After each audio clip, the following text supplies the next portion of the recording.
Hello and good afternoon. Welcome to this installment of the PBPA podcast.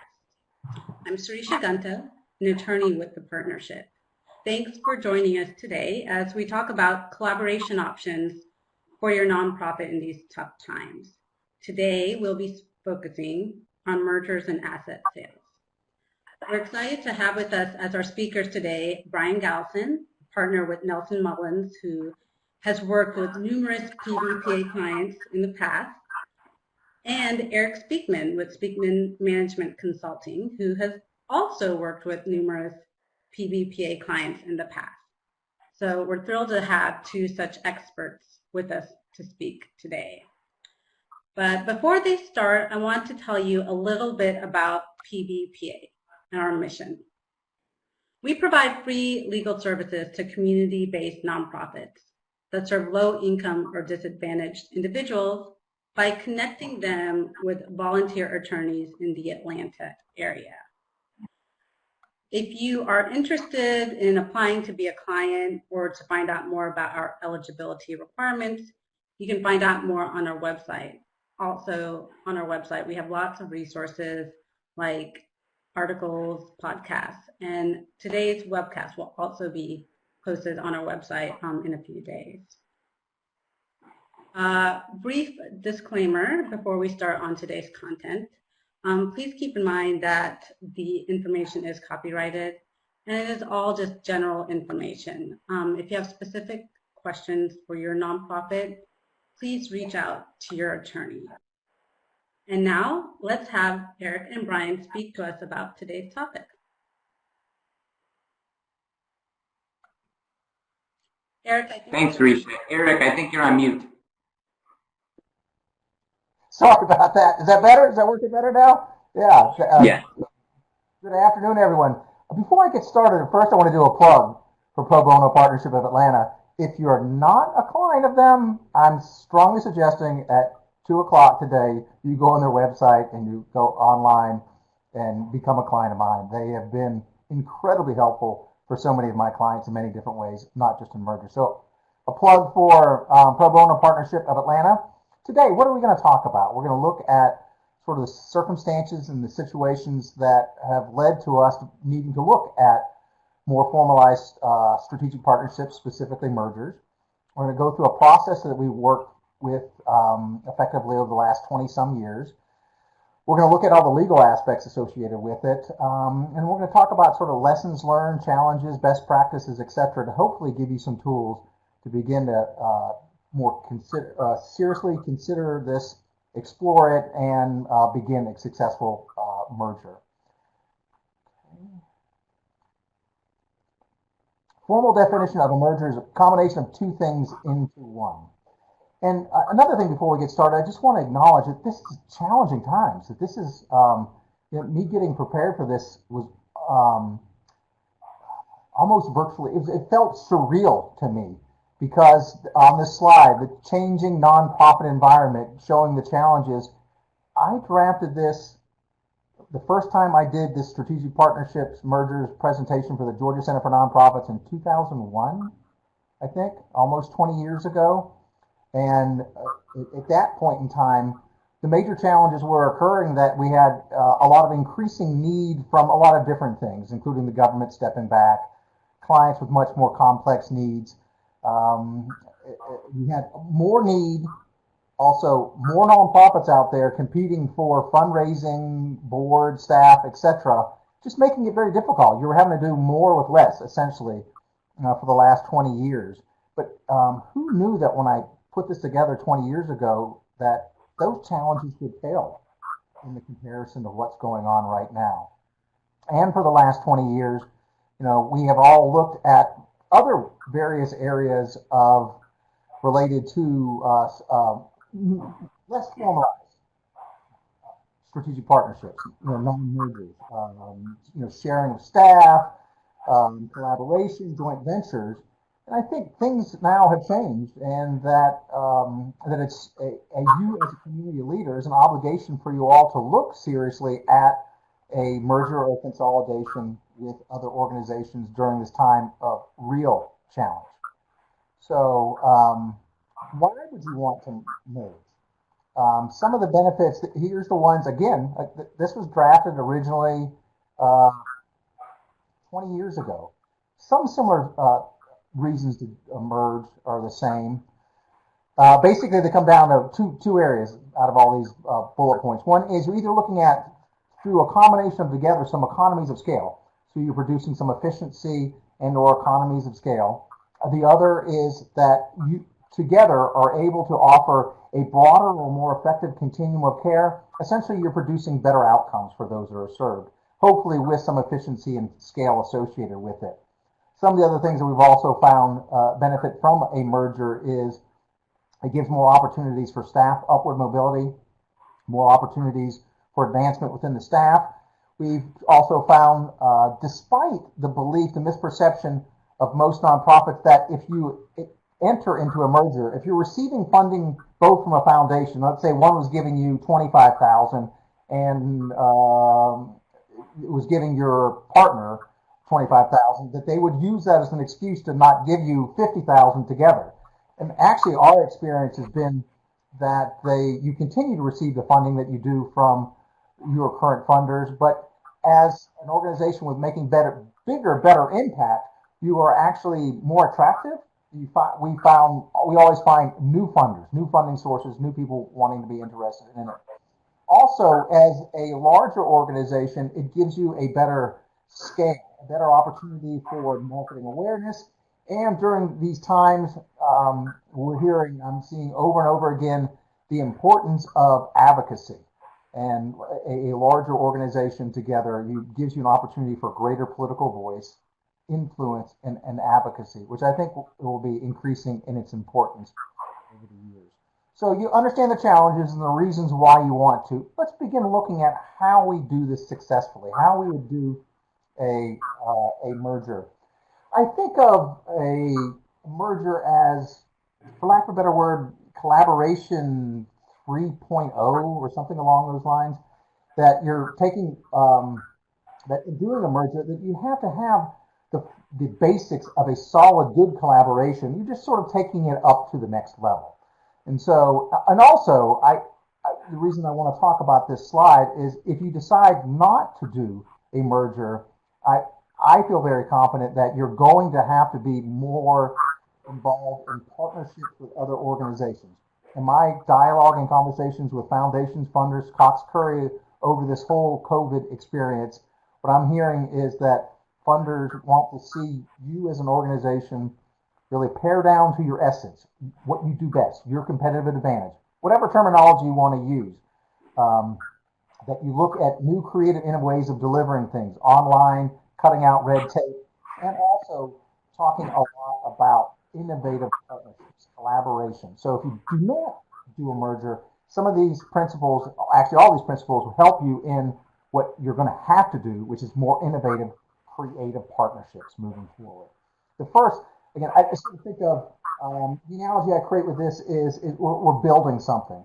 And to be able to build something proper, you need a good solid foundation.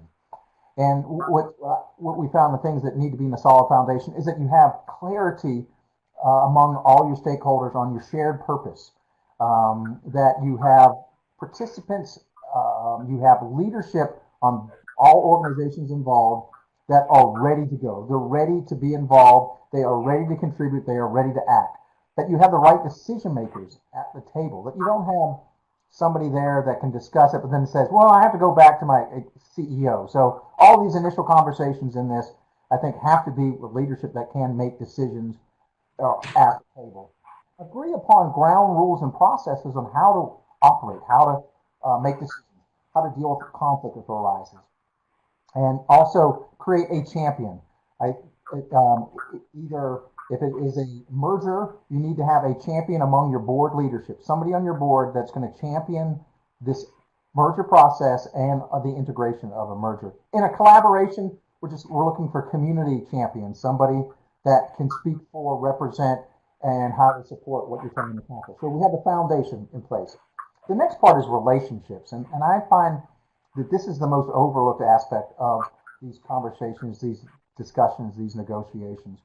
And if it's not done right, and if you don't take it into consideration, the other analogy that I think of is that this is a relationship, and you're going from knowing each other to marriage in a pretty quick fashion, pretty quickly.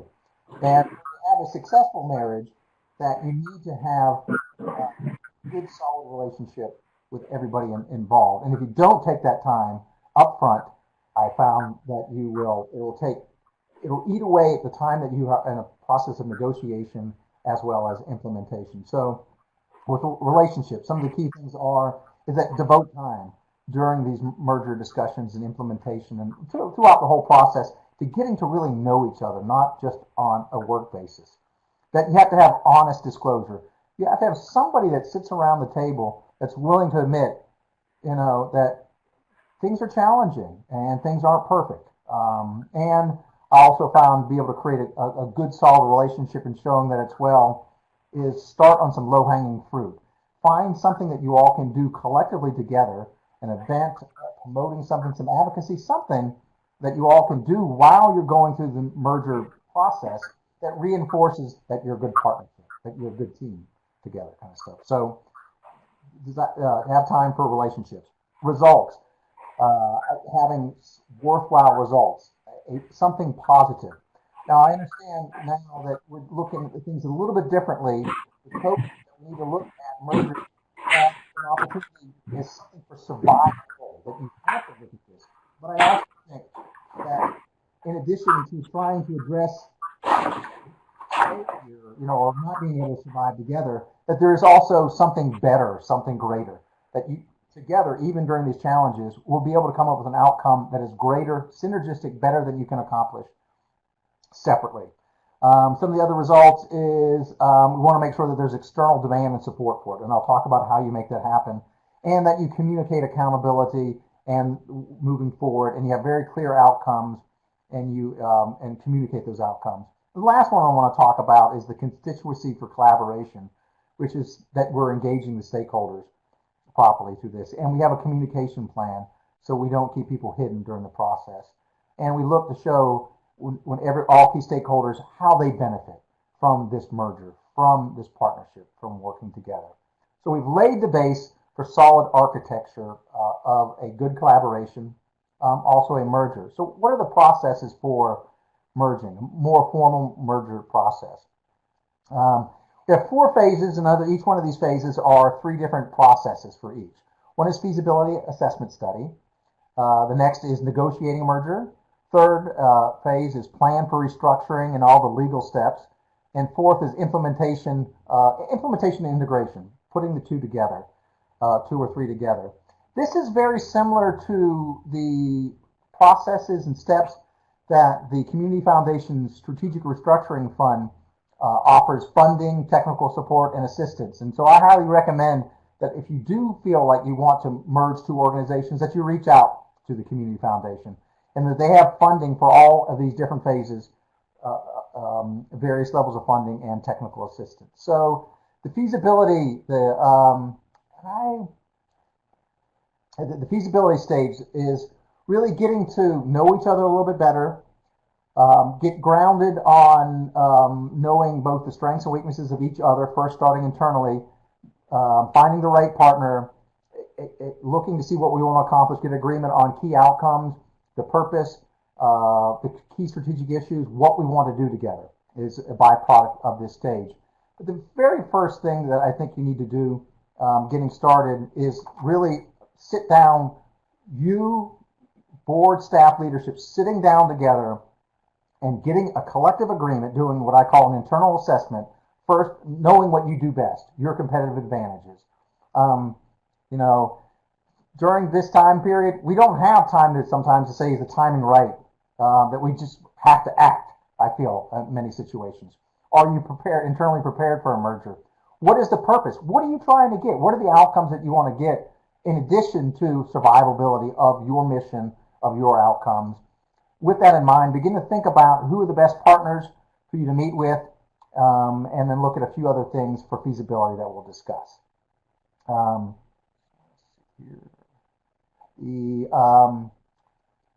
Again, the internal situation analysis. what's the statement? The Oracle to Delphi, or Oracle Delphi, the Oracle to Delphi is know thyself. So the first thing you need to do is really know yourself. Do those things we talked about, and that we want to make sure that you have consensus among your key leaders on the key issues and outcomes that you want to accomplish together, and know and have down in writing what your partner's going to benefit from you. What are your strengths? I'm happily married, but somebody described this something like eHarmony, one of those dating site things that before they pair you up with somebody, they make you go through this whole process of looking at an assessment of yourself, your values, what's important of you. That's sort of what I think about this. This is your eHarmony assessment to figure out what you bring to the table and what you're looking for in a marriage, in a merger. Okay. One of these days I'll get used to this clicking back and forth. Internal success factors. These are success factors that we found that work to prepare yourself for a successful merger. They're not required. We just find that they are very helpful. One is that it's a staff and board member champions of the process, and staff and board. Our experience has been where a lot of these start is an executive director realizes, hey, I just can't realize the impact that we want to by ourselves. And I know such and such organization. So we're going to meet for coffee at Thumbs Up, and we're going to decide to merge. Then we come back and tell everyone we're going to merge. It's essential that there's a good relationship between the executive directors in this process, but it requires more than that. And if it's just ED driven, trust me, it's not going to work out. Or it's going to take a very long time to implement. So we need to make sure that we have somebody on the board that is bought into this that can get all the board on it. If you've had past collaborative experience with your partner, potential partner, that's a great, we found that it helps out. That the board totally supports and encourages the executive director and staff and that you have an organization risk-taking, that you take chances, and that you're growth-oriented. Our experience has been if you are trying to do a merger and that merger doesn't produce some sort of growth or better outcomes, greater outcomes or impacts, then it's not going to be, I wouldn't say sellable, but it's just not going to be attractive to funders and foundations to make that happen. And then also, since it's going to require both staff and board, that you need to have a really solid board and staff relationship. Excuse me, a board CEO-ED relationship. There are some situations where the merger really works really well. And one of those is when one of the leaders, one of the executive directors decides that I don't want to stay longer. That I've been here my 7 years, my average 5 to 7 years. I'm kind of burnt out. That if you have one that doesn't want to stay, it helps in the negotiation, and I'll explain that a little bit more. So we know ourselves. Then we do a partner assessment, and in that partner assessment, if you need further tools on this, we have a white paper we've done that's available online, and also we can send you some of these assessments and worksheets and tools that you need. And that in identifying this potential partner, some of the things you want to look at is what level of trust you have with them. Have you worked with them in the past? Even scoring a score of 1 to 10, do you have a high level of trust? Do your past experiences with their potential partner, have they been satisfactory? Have they been reciprocating? Have you mutually benefited? Are your strengths best suited to meet the partnership purpose? What I mean by that is whenever you go into a merger, I look at mergers of strengths. So looking at being able to leverage your strengths, the things that you do well, then also find a partner that can help address your, we used to call them weaknesses, now what do they call them? Opportunities for growth, or something politically correct now. You want to be able to make that happen. Next is, let me do a quick little illustration. You internally said we want to look at merging with somebody. We're clear on what we want to accomplish from that. We've looked at different partners. We know the one that we want to explore with. I'm going to paint two scenarios, and you decide which you think is the best that you would respond to. that you got on the phone, you called up this partner and said, hello, Mr. ED, we're been in the red, since COVID started, and it looks like we're going to be in red for a while. Let's merge. Another scenario is, Mr. ED, I know things have been extremely challenging for us. I'm sure it's been challenging for you as well. We think that what works best for better outcomes for our clients, and as well as being able to address the current COVID challenges, let's explore the opportunities of how we can have a greater impact consolidated. Personally, for me, I would choose the second one. I'd want to sit down and have cocktails or virtual cocktails or coffee with that person to be able to explore the partnership. So we've begun the dialogue with the partner. Then we're going to go into the feasibility assessment. I'm just going to talk briefly the things that we want to accomplish in that. But what happens in that feasibility is, again, you're trying to determine if this partnership will work, if it's a right fit between you two, and if it'll make it work. And in that, what we like to do is limited due diligence to get to know each other a little bit better, especially the finances. Get to learn about each other's finances, get to learn better about each other, how they operate. Look at that point in time, clearly a consensus among the partners, and hopefully with getting feedback from some of your external stakeholders, your funders, and certainly your staff in this process, of having clarity of what are the collective outcomes we want to work together, what structure we want to create to be able to make that happen. And I think that outcomes dictate structure. And at this point in time, a lot of what you want to accomplish, including survivability, merger is the structure option.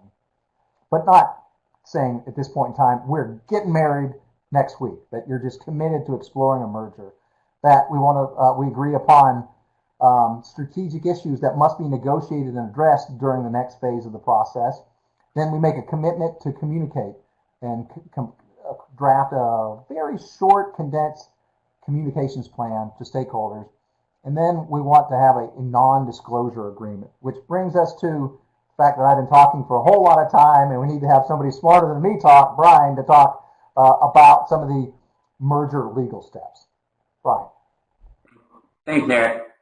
One thing that I want to say in piggybacking on what Eric said is that unlike a for-profit corporation or company, or unlike most, I should say, in a nonprofit, you can end up having an executive director that has a cult of personality because it was an individual that had some personal reason to find a need in society that they wanted to solve or to help solve, and it has become very personal to them. And oftentimes in a transaction like the kinds that we're discussing, that executive director will lose a lot of the authority and power and direction that they have been used to having. And so it is really important that the executive director be on board, because otherwise what you'll have is an entity that needs to go away or to get some assistance through a merger, and if the executive director is not on board, then the board is doing it without executive director approval and cooperation, and it'll become sloppy and messy, and it'll just go sideways. So if you go back to Eric's slides about, internally understanding who you are, the executive director is, in my opinion, is more important. It's more important for the executive director to be on board with any types of these transactions than the board members. Because often in these situations, the board will defer to the executive director because they're not as intimately involved in the day-to-day operations and the finances and the needs of the nonprofit at hand. So going into some of the legal steps that we're going to talk about don't really change in a merger that is happening in good times and a merger that is happening in bad times. What does change is that the time frame to get from A to Z is largely condensed. Because if you're in a position where you need to effect a merger, then you may not have the time to do everything you want to do to make it as pretty as you would like and have it wrapped in a nice little bow. So that takes us back to one of Eric's earlier slides about really paring down to the core function of the nonprofit itself to make sure that that is what is going to continue post-merger, because some of the other stuff is going to be deemed superfluous and won't be available in the condensed time frame. So the steps that we're going to talk about up on the slide are a non-disclosure agreement, often called a confidentiality agreement, which is basically just to make sure you're not giving away any of your secret sauce. Obviously, any surviving entity in a merger is going to want to know all about your programming, but really you're going to want to know about your funding sources. And what you don't want to do is be in a position where the merger does not take place and now you've given all of this information regarding your funding sources, who they are, what they give, how often they give, to, arguably a competitor if you aren't going to be a combined entity going forward, and it might impact your ability to use those funding sources going on. Letter of intent, that's the next step in a merger transaction, and it's just going to outline very, very high-level issues just to make sure that you're seeing eye to eye on the 10,000-foot view of things. Because if you have 10 programs that your nonprofit offers, and 3 of them are super key, and you find out that the other entity does not want to offer any of those 3, then there's really no point in going forward with further discussions. So in the letter of intent phase, you really want to understand at a very high level the most important parts to you and to your counterparty to this partnership. After you sign a letter of intent, after you have a non-disclosure agreement, you'll conduct legal due diligence. That will include financial due diligence. You'll have someone like Eric or someone that he advises come in and maybe talk to your funding sources to say, hey, we're thinking about this, what do you think? That's all part of due diligence to determine whether this is actually going to go forward. Then we have a plan of merger, which is going to be the definitive agreement that will legally affect the transaction you're documenting. And then in the last step, articles or certificate of merger, that's a document that you file publicly with the Secretary of State, and it gives you an opportunity to change anything in your governing formation documents that you think might be applicable in the go-forward operations of the entity. Now, I want to say something for those of you that are not lawyers, and I see we actually have a lot of lawyers on the call, I recognize a lot of names. For those of you that are not lawyers, we're using the term merger colloquially. So in the beginning of this presentation, the slide says a merger is a combination, and when I use the term merger, I do mean a combination. But when we talk about a merger for purposes of this discussion, we're talking about a variety of different transactions, and we'll go through those in a few moments. But just keep in mind that we're just going to use the term merger and not be precise in how we use it, and we'll talk about the distinctions later on. So looks like I also had trouble making this work. So the NDA, for the NDA, a lot of I don't want to be flippant, but a lot of executive directors are not professionals in the sense of a CEO of a corporation. And so I have seen where there is less concern over what your confidential information and your protection of it, largely because you have to have an idealistic viewpoint of things to be an executive director of a nonprofit anyway. And that's where it is really important for you to get your lawyers involved. We tend to not have as idealistic of a view. We are taught to see the downside of things, and so we are naturally taught to protect you from those downsides. It is very important that you don't share anything that you wouldn't want to publicly put on Google or Facebook. If you're comfortable with everything you share being posted on Facebook or easily searched on Google, then fine. Don't sign an NDA before you share it. But if there is anybody in the world that you don't want to see, you have to have the NDA, and you have to assume that without the NDA, it is going to be shared. These are very simple documents that are form in nature. They can be resolved between two attorneys representing different parties, especially in a nonprofit situation, in a matter of hours at the most. In person, it can be done in a matter of minutes. It's not complicated, but it's very important. After you have your NDA done, and you would then do a letter of intent. And again, this is not all of the specifics that are going to be put in place as part of the transaction, but it is going to address those things that you know upfront are key drivers for your interest in this transaction. Like I said, if you have 10 programs and if seven of them go by the wayside, but these 3 are requirements for you, then in the letter of intent you would say both sides acknowledge that these 3 programs are going to continue in the combined entity. Another thing that is often discussed in the letter of intent, high level, is if it is a true merger where you have 2 entities that are combining into one, who's going to be on the board of directors? Because the entity that is not going to survive the merger, or if both of them are not going to survive, they will want to know what roles they will play going forward. So who will be on the board? Who will be the surviving executive director? Those in a nonprofit situation are key considerations for a letter of intent. There are a lot of other things you're going to worry about. I don't think in today's world of needing to get a transaction done quickly, you need to get into all of those. But again, bare bones, what is the most important part of your nonprofit, and make sure that that is in the letter of intent so that you don't go further down the road and realize it's not going to happen and then have to start over from scratch and potentially find a new partner. Am I going the wrong way?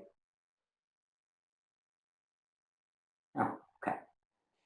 So here we're talking about negotiating the merger.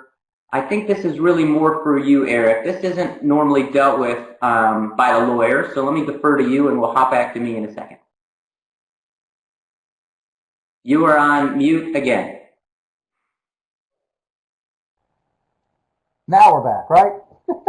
Learning as we go, learning on the fly. Thank you, Brian. It's a great point, especially around the confidentiality agreement that I find most executive directors are okay with just kind of going with it, and it's usually somebody on the board. So I just automatically say, no, we're going to sign one, if you want it or not, because I know somebody on the board will bring that up. So negotiate, I look at more of a facilitation of the issues and going from feasibility into developing a very rudimentary plan, high-level plan of what this consolidated, merged organization will be, how it will operate, a consolidated mission, a shared vision of what's different 5 years from now, key objectives, what's going to be different in different aspects of the organization, and some initial strategic goals to be implemented during the integration process associated with it. What was that? Something about the breakdown in the Korean War, the Vietnam War thing was something about the table wasn't right, and so the negotiation didn't go well. This is not as intense, but I do think you should think about setting it up right so that you do have good conversation, good dialogue. And what I always recommend in the step 5, you've created that merger task force before you get to this phase. You do that in phase 1, where it's an equal amount of representatives from both organizations of staff and board leadership. Even if you have a large organization that has 30 board members and a smaller organization only has 7 or 8, but you still only have the same amount of people around the table. You want to create the best possible situation where everybody feels like an equal. Trust me, I've learned not doing it the wrong way, that if you don't set that up, especially if you have a larger organization, I don't think they mean to do this intentionally, but my experience a long time ago, we had a large organization, brought in a bunch of board members, and a small organization that had a small amount of board members, and just the body language, the way questions were asked, everything from the larger organization was this feeling of, oh, we're doing this for you. You know, you should really be appreciative that we're helping to come save you. And then the smaller organization essentially acted like a wounded dog backed into the corner. So throughout the entire negotiation was extremely defensive, argumentative, and wanted to really get down to the details of every tiny thing. So we want to create a situation where we feel like equals. And then through a facilitated process that you go through negotiating around these issues, and Brian brought up a great point, board is usually one of these top issues. While we're doing that, we bring in Brian and his other lawyers, legal representatives from both organizations to do the heavy-duty due diligence, digging into everything. We bring in we allow the CFO and the treasurer from each organization to go and dig through the books for both organizations. We begin, or somebody else does, begin having conversation and dialogue with key decision makers to get their thoughts about this potential merger. And at the end of step 5, basically, we've come up with a sort of a draft plan. Then we come back and socialize what the recommendations are, what the merger will look like. Go back to all those people, all the key stakeholders, and it's very critical that you involve them, especially the two most important are the staff and the funders, because the staff are the ones that have to implement the doing of the consolidated, and the funders are the ones that are going to fund it to make it happen. So we want to make sure both of those are on board with them. So at the end of the merger task force basically shakes hands together and signs a document that's saying we're going to move forward. We are going to move forward in a merger. However, we have still some steps to do. We have some criteria. We may have some contingency plans associated with. Then we flip it back to the lawyers who come together with a plan, looking more legally at it, at some of this work. So, Brian, if you wanted to touch upon some more of this. Sure. So, on the second bullet point of this page, it gets to where I was going earlier about merger options. Because again, we're talking about merger, but that might not be the case.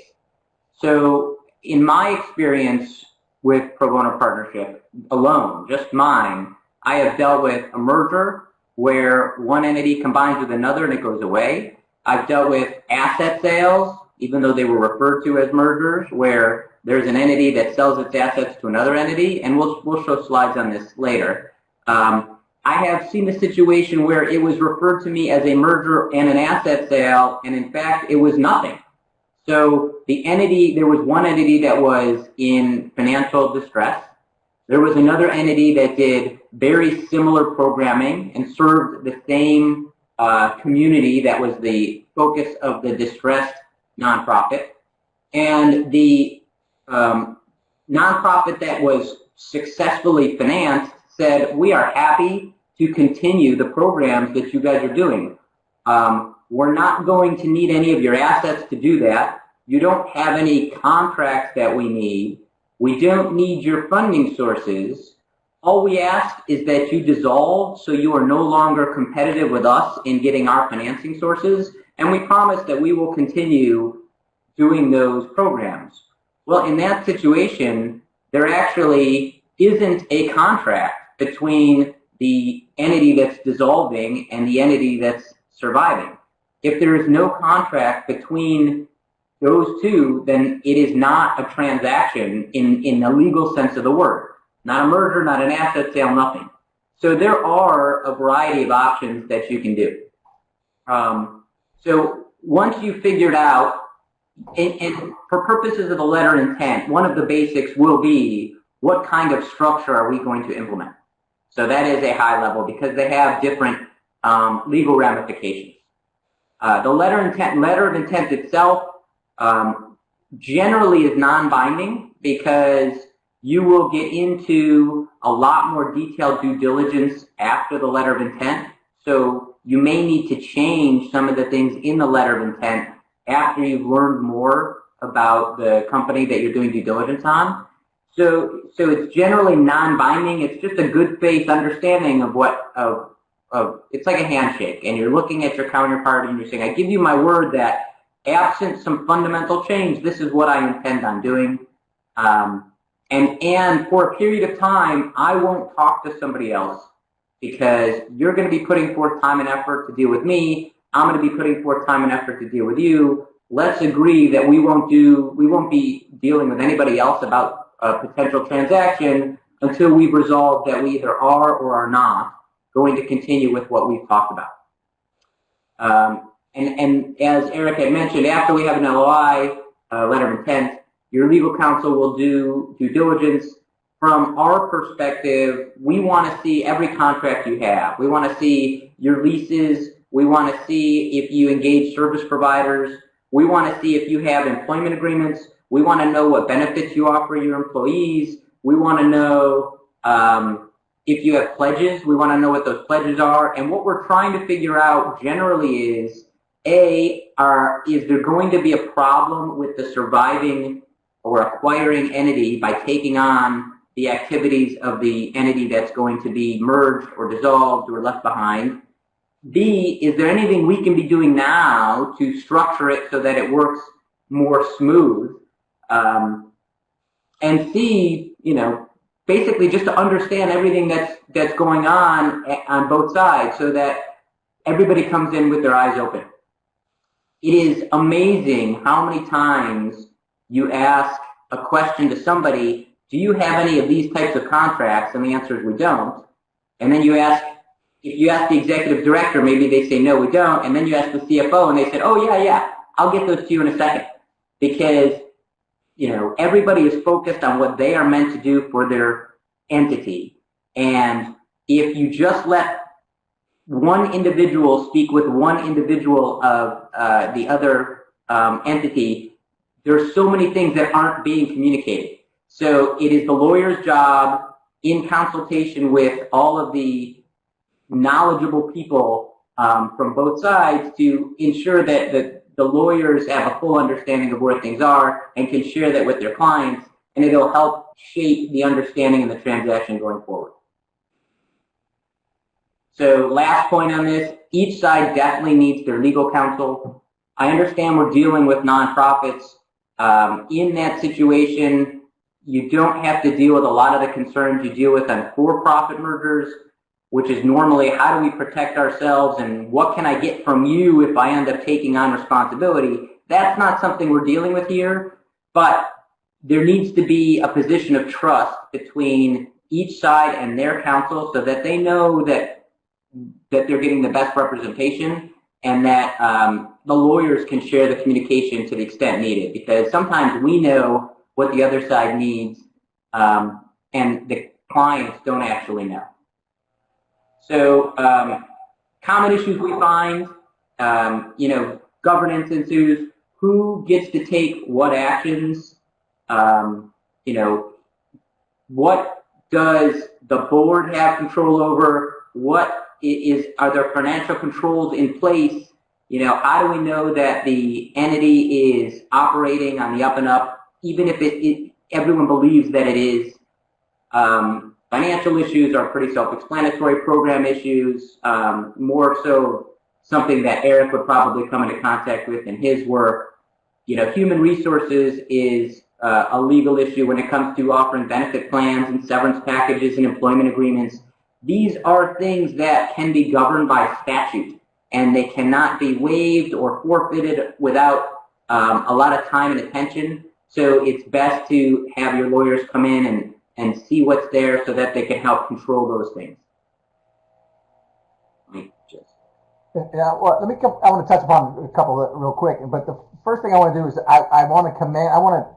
why I love working with pro bono and all the lawyers, because they dot the I's, cross the T's, they go through they go through everything, but they don't slow the process down. They're making sure that it's done right.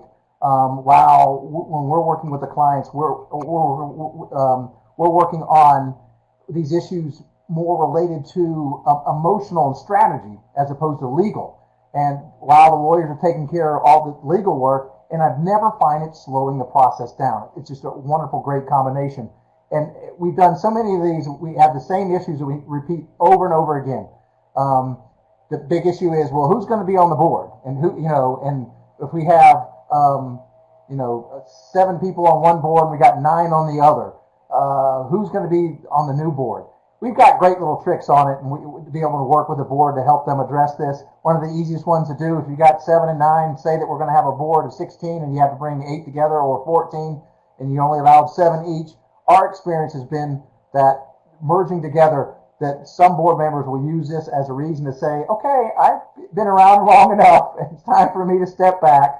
So we've always find board members that want to resign, and so it makes that work. Financial issues is always debt. What debt are we taking on? Can we deal with the debt?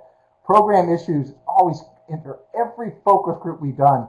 When we individually meet with each staff focus group, that they always talk about, well, our program is very unique and we do very special work, and the others don't do it as well quality-wise, and how can you guarantee that if we merge that the program is going to continue? Well, I hate to break it to you, there's no guarantee. You have no guarantee now that your program is going to continue next year. So, and related to communications, it's branding. Look at this as a reason for a new brand, and we found to build upon. So the next few slides I want to go through quickly, because what we really want to do is help get you prepped through this process. And if you get to this process at this point in time of moving toward implementing and integrating it, we are happy to help you on this process. But on phase 4 is okay, we've decided we're going to do it. What's the plan? And in that, we're developing a merger implementation plan around what are the key things that have to happen in terms of integration and implementation of new programs, et cetera, et cetera. We want to develop structures and processes for implementation and integration. And then we want to finalize all the legal documents set in place. And I also think this is a great time at step 5 to celebrate and to communicate. At this point in time, we're usually working with a communications firm, so we're looking at joint PR. And we find the press love running these things. So you've got great PR opportunities, great opportunities to leverage. We usually do an event. You can do a virtual event at this point in time to celebrate your merger and to begin setting the stage for new different funders, supporters, et cetera, et cetera. Some of the key things associated with this is that you need to create sort of a transition team. We found doing that, part of the transition team, is somebody needs to own this. Somebody needs to be the owner of the merger integration. I can tell you an example of an organization that merged together, was doing a big, massive capital campaign, and put all this burden on the CEO. It just about killed them. Trying to run the consolidated organization, do the integration of the cultures, and do a capital campaign at the same time. Because most likely that if we do this right, that there is an opportunity for capital capacity funding that you did not access or did not have access to pre-merger as an individual organization. So assigning, the program manager, the CFO, somebody to be able to be sort of own this process, owning the PERT and the Gantt chart of how we're going to implement this, make this work, and then actually creating sort of a Gantt and or PERT of what we're going to be doing over each month. What are the different steps of integration and implementation? Creating a task force of working groups that continue on the work of the partnership task force, engaging both board and staff and making sure we're implementing the things in each main category of the organization, program, HR, communications, marketing, fundraising, and finance. And then getting back with the lawyers to creating all the legal documents, depending on the structure, if you have to dissolve an organization, et cetera, et cetera. So real quickly on stage 4, then moving into stage 5, implementation, we begin with the implementation and cultural integration. I didn't say this before, and I should have, and I apologize, but in that, relationships are important, and key relationships are having similar values and similar culture. So I highly recommend at the beginning of this process, and we can give you one, is do a cultural assessment of both organizations to determine what's different in terms of culture, values, norms, how you operate. This is the most underlooked aspect of a nonprofit merger that we've experienced in the last 20-some years. And it's the easiest way to derail successful implementation, so start it out early. Prime example of this, I did 15 years ago, a merger of 2 child advocacy organizations in Charlotte. And on one side of the table was the general counsel of a big bank, in Charlotte. I'm not going to say the name, but you can guess. And on the other side, the other organization was the general counsel of another big bank in Charlotte. And at the beginning of this process, they kept saying, why are we wasting time on culture and relationships? Let's just get this merger, let's hammer this out, and we'll figure it all out to make it happen. At the end of the process, they sat back and said, oh, I see, I understand. Because everyone involved in this is emotionally attached. They're more so than just pay in a for-profit. And then they came back and said, I can't say what the merger was, but I wish that we took culture into consideration when we acquired this one bank, because it probably would have done better in integration. So that your task forces are working together regularly, that you're looking at, in terms of the culture, instead of saying we do this and it's better and you do this and it's better, give us an opportunity for your team to create new values and norms better than collectively, just like your program outcomes of how you work together, your culture, making things happen. Create dashboard of outcomes that you track, that you throughout this whole process. In step 12, you're monitoring and evaluating, and always stop every so often to celebrate the successes. You're buried in the details, so stop every so often to celebrate successes. So I know we're going through this quickly, but again, if you want more information, feel free to reach out to me. Brian's going to talk about the merger structures, and then we'll talk about lessons learned and best practices.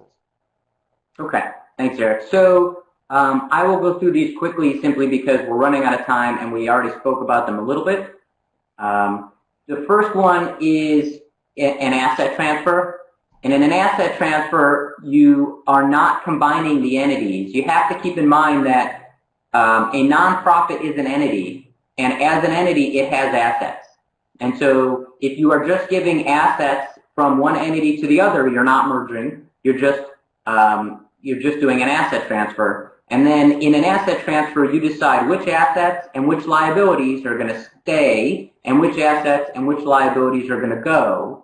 Typically, in the nonprofit situation, they all go, so it allows the remaining empty shell to be dissolved, so it's just one less thing to worry about. But an asset transfer, which you would talk about with your lawyers, so we don't need to get into things here, have their own issues on how to effectively transfer the assets, the liabilities, and the employees from one entity to another. And here's a diagram showing what happens. A consolidation is a type of merger where you have two separate entities that each merge and consolidate into a third entity. So the third entity would automatically assume and get the benefit and the burden of the assets and liabilities of both of the constituent entities that existed beforehand. And so it solves some of the problems because you don't need to worry about dissolving.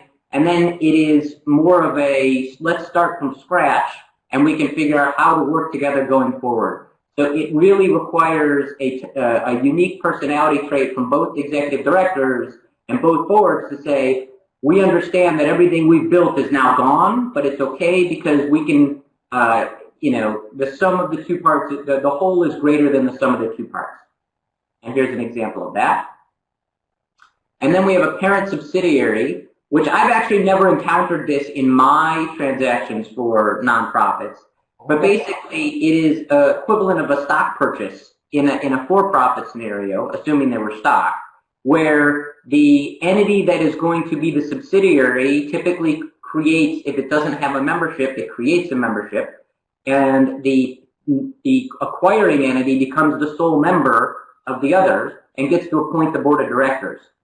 And so it looks more like this. You have a parent and a subsidiary, and the parent ends up having control of the subsidiary, but both entities remain as is with all of their assets and liabilities intact.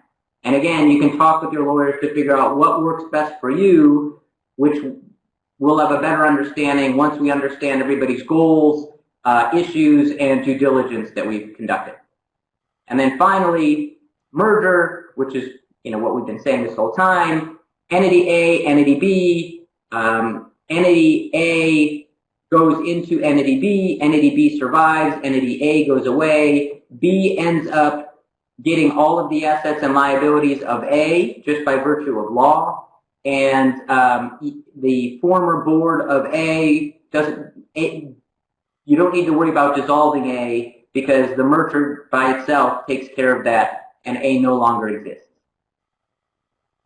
I'm not going to go through all of these issues given our time. The point is there are a bunch of issues that you need to discuss with your lawyers to figure out what the best structure is for you, and that's why both sides need to have their own lawyers, because we'll have different perspectives on the impact of those issues. We went through that already, and now we'll talk about funders. Real quick on these last few slides is that funders recently did it was close to this COVID stuff, that they were saying that they wanted to see nonprofits explore more formalized, which means mergers. That we were doing more lighter forms, but that they wanted to see more of this. I think the timing is right. And the last one down there in the bottom is that the foundation said no one was reaching out to us. So reach out to your foundations, and if you're thinking about this right now, to get their thoughts. They do not think of it as a weakness of you exploring a merger. Every foundation I've talked to likes you to look at things innovatively and creatively and looking at better partnerships. So you reaching out to your current foundation funders to explore this before you begin the conversation, I guarantee will improve that relationship with that foundation, that funder. Common merger mistakes. The two biggies that I want to involve is not treating each other as equals and not being clear on the strategic issues. Really clarifying what those are during the feasibility stage before you begin the negotiation process. Not taking too long or having some right amount of time. I think with the sense of urgency created with the emergency right now, that we will have to look at speeding up that process. And there's a few other lessons learned I'd really want to help highlight. Well, that doesn't look good. But just a recent research was just published that the keys to a successful merger was a very solid, strong, honest relationship among the CEOs and EDs and then the board, developing a shared vision of the consolidated organization that is shared among the stakeholders, not just the two EDs or the board members, that you had some experience before you merge, that the true inclusion and support of all staff, not just leadership, in the feasibility stage, planning, and integration, have sufficient opportunities for funders and supporters to participate in the process, and 86% of people who have done this recommended saying, if I had to do it again, I would use an outside expert and I would really engage lawyers early in this stage in the process. So those are the keys that we found. Other lessons learned, I think for time's sake, the only other thing is that I think the big thing is that it's the people issues. Don't forget people. Everyone involved in here is involved in here for an emotional reason, not for pay. If you don't take in consideration that passion, the people aspect, and the culture, these are the main reasons why they do not to work. So if you want, the slides are available. I have some research to further expand upon these lessons learned. We're happy to share with you. I think for the remaining time, and both me and Brian are willing to stay on after 2 o'clock to answer questions. So jump straight to the Q&A. Thank you, Brian and Eric. To start with, I wanted to ask a question that one of our registrants shared prior to the webcast. In this time where some of these asset sales or mergers are happening at under more emergency type situations, can you speak a little bit about how board members would come together, how to determine how many board members might come from the previous organization, if any at all, and how to handle that? Yeah, the partnership task force, I usually find somewhere between 5 to 7 representatives from both organizations. One of those definitely needs to be the CEO, ED. Depending upon the size of the organization, if it's smaller, 5, larger, 7, but not keeping it too large, especially during these times, because you've got to be able to act quickly. So no more than 7, per side. And then usually that in the merged consolidated organization, we usually have a board somewhere between, I'd say 14 to 20. And so again, there's usually, when you put the two together, there are usually more, that total is more than 20. So limiting it down, again, gives an opportunity for board members to selectively decide they don't want to move forward. They may not say that in public, but they'll, when talking with us, they'll say, I'm kind of tired. I'm going to use this reasons not to. So it all works out of, bringing the board members together. I think now, with it being such an emergency and having to do it quicker, that we still need to keep in consideration the people aspects, but not as much. We're going to have to roll a little bit quicker, in the negotiation stage. Okay.